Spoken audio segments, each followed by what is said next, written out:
All right, so today we're diving deep into using red soil for, get this, plant cuttings. Mm-hmm. Those tricky little plant cuttings. Yeah.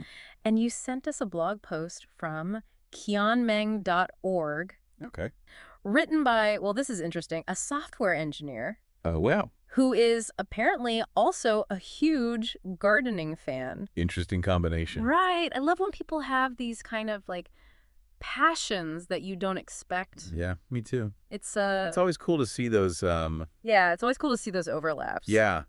Anyone can be an expert no matter what their background is. And I think Absolutely. that's what makes this blog post so interesting. Yeah, so this engineer's analytical approach to gardening, Yeah, that's what we're going to dig into. I like it. So let's explore what he discovered about using red soil Okay. for propagating cuttings. Yeah. He starts by talking about how he noticed plant nurseries, Mhm. especially this one large-scale farm, using this red soil for their cuttings. Now, why would they choose that? Well, he learned from a farm worker at the farm, that red soil. It has some very specific advantages. Okay. So if you think about it, nurseries need to be super efficient and reliable. Oh, absolutely. They can't be babying every single cutting. Yeah. So they need a growing medium that can kind of take care of itself, Right. at least when it comes to drainage. Okay, that makes total sense. And it seems like the author kind of had a hunch about red soil Mm-hmm. based on his past success using vermiculite, Interesting. which, if our listeners are familiar, vermiculite is also really known for its drainage properties. That's right. Yeah. It's almost like he's drawing a parallel between his software work and gardening. Oh, interesting. He's taking what he knows about one system, vermiculite, and applying it to understand another system, Yeah, red soil.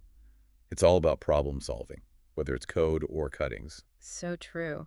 Speaking of problem solving, red soil's structure is really key here. Porous. For those who might not know, porous means it's full of tiny spaces Yeah. that allow air and water to flow through easily. Right. And that's absolutely crucial for those delicate cuttings. Yeah, why not? Because too much moisture, right, Yeah. around that stem can lead to rot, and that's game over for your new plant. Yeah. So red soil structure. It prevents that waterlogging, Yeah. and it really gives the cuttings a better chance to develop healthy roots. But there's a trade-off, isn't there? But- The blog post mentions red soil being low in nutrients. That's right. Think of it like this. Red soil is the perfect house for the cutting's roots to grow. Okay.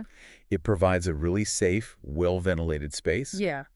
But like any house, it needs furniture and appliances to be functional. I love that analogy. And in this case, the furniture is the nutrients that the cutting needs to actually thrive. So you'd need to supplement the red soil with some extra nutrients, especially since we're talking about, young developing plants. Yeah, exactly, young developing plants. That makes sense. And this is where things get a little more complex because red soil is also known for its acidic nature. Yeah. So it can be great for some plants, Right. not so great for others. Ah, the acidity factor. Yeah. Could you explain that a little bit more for our listener, why that matters? Sure. So acidity and alkalinity, Mm-hmm. it's measured by pH, and it affects how plants absorb nutrients from the soil. Okay. Some plants prefer a more acidic environment, blueberries, for example, while others do better in neutral or slightly alkaline conditions. So using red soil is not a one-size-fits-all solution. It all comes down to choosing the right plants Yes. for that type of growing medium. Exactly. The author of this blog post, he is specifically looking at Portulaca cuttings. Okay. And he's had some trouble with these cuttings in soil that was richer in organic matter. The kind that's usually recommended Right, yeah. for a lot of plants.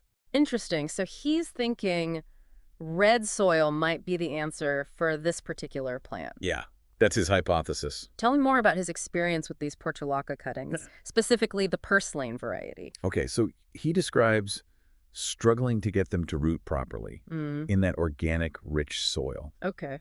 And he suspects that it might be creating an environment that's either too damp or just not really conducive to root development for that specific species. Okay.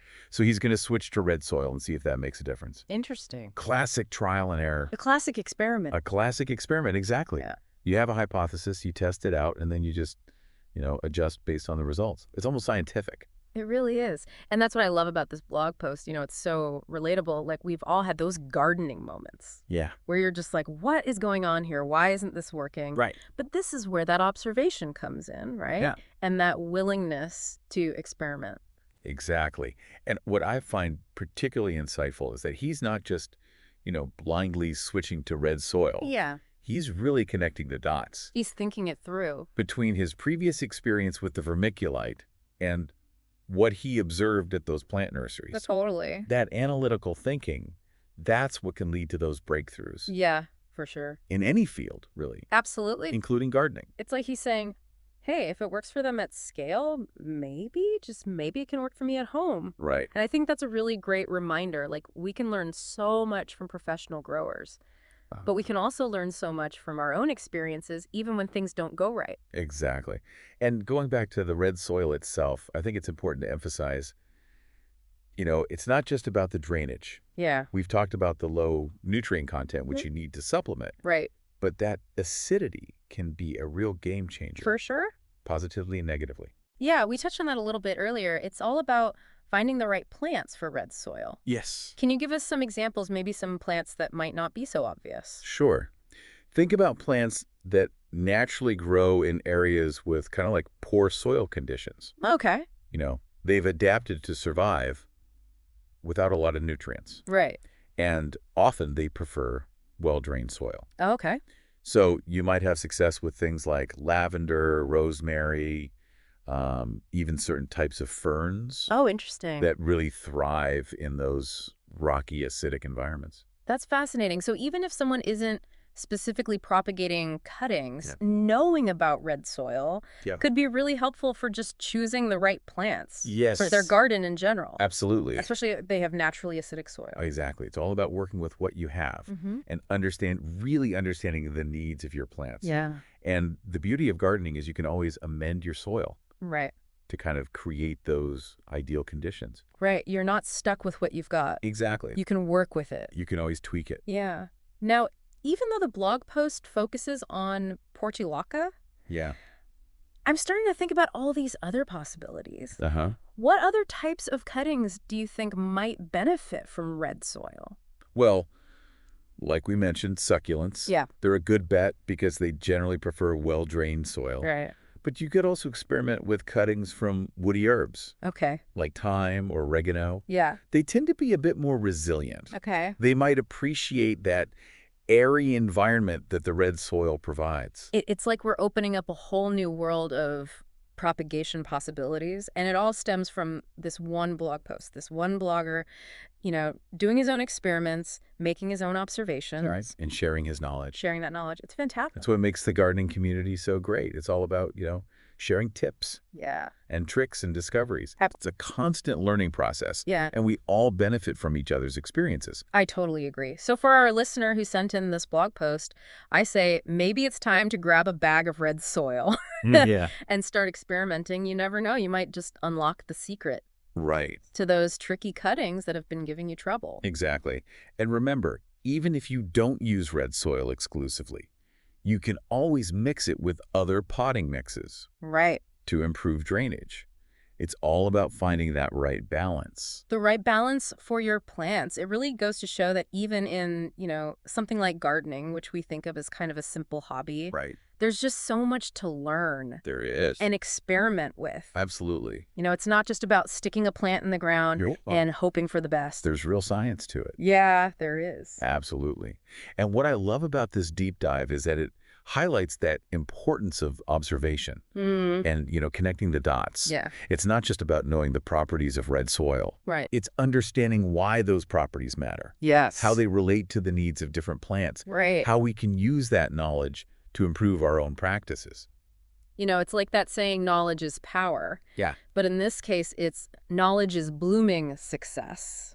I like that. I like that a lot. And speaking of success, Yes. let's go back to our listener's original question about using red soil for cuttings. Okay. We've covered a lot of ground. We have. What are some key takeaways? All right, key takeaways. What do they need to know? So first off, red soil, it could be a game changer for cuttings because of its amazing drainage abilities. Yeah, it's like creating that little It's like a spa Spa retreat for the roots, for those roots. giving Yeah. them that perfect environment to develop without that risk of getting waterlogged. Exactly. But, and this is a big but, Yeah. it's not a magic solution on its own. Right. Remember, you need to supplement it with nutrients Yes. to give those cuttings the energy they need to grow strong and healthy. Absolutely. Very important. And always, always keep the acidity factor in mind. Yes. Very important. Do your research. Yeah. Make sure the plants that you're trying to propagate are compatible with a more acidic environment.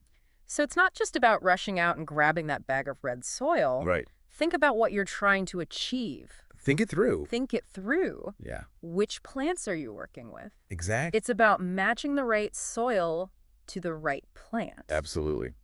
Couldn't have said it better myself. And don't be afraid to experiment. Please experiment. Right. Gardening is all about that journey of discovery. It is. Try mixing that red soil with other potting mixes. See what happens. Observe. Observe, share your findings with the community. Yes. Who knows? You might stumble upon the next big gardening breakthrough. That's right. Share those results. So as we wrap up this deep dive, we always like to leave our listeners with a little something to ponder. Based on what we've learned about red soil, what other creative uses can you think of for it in the garden? Could it be beneficial for starting seeds? Ooh. Amending existing soil? Maybe even creating little microclimates for certain plants? That's a great question. I love that. We'd love to hear your thoughts. Keep exploring the world of gardening Yes. with a curious and open mind. Absolutely. Happy growing, everyone.